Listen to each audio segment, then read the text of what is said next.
कितना दियो रखले है कोरोना चेको है तो सखी रे फुचका वाला छौड़ा हमारा उचका देखो है तो सखी रे फुचका वाला छौड़ा हमारा उचका देखो है।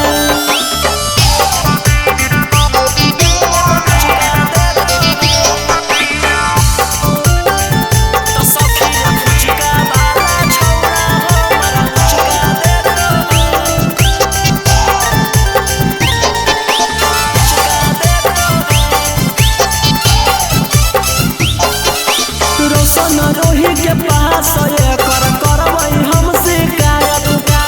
ऐसे नहीं छोड़ता सखी छौड़ा नगे सवा आदत रोशन